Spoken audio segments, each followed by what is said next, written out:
christianisme, exactement comme le bouddhisme n'a pas de prêtre héréditaire alors que l'hindouisme en avait. La grande hantise de toutes les religions nouvelles, c'est de continuer le pouvoir des clergés de père en fils.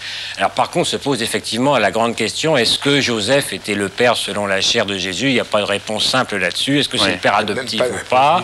Marie, qu'est-ce qu'il en est? La seule certitude, c'est que même si Marie et Joseph n'ont jamais fait l'amour, Joseph aujourd'hui serait condamné à une peine de prison pour soustraction de mineurs à l'autorité parentale, l'article 227.8 du Code pénal. Il aurait jusqu'à 5 ans de prison. C'est interdit, car Marie avait probablement à l'époque entre 12 ans et demi et 13 ans, car à l'époque, une jeune fille était fiancée avant l'âge de ses premières règles, pour être sûr que l'enfant qu'elle est soit de l'homme connu. C'est une autre civilisation, oui.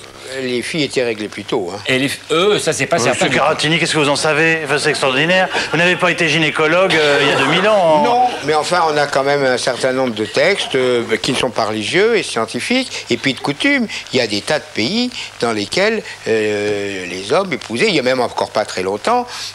Moi, ma grand-mère, elle avait 14 ans et demi quand elle s'est mariée. Bon, je vous propose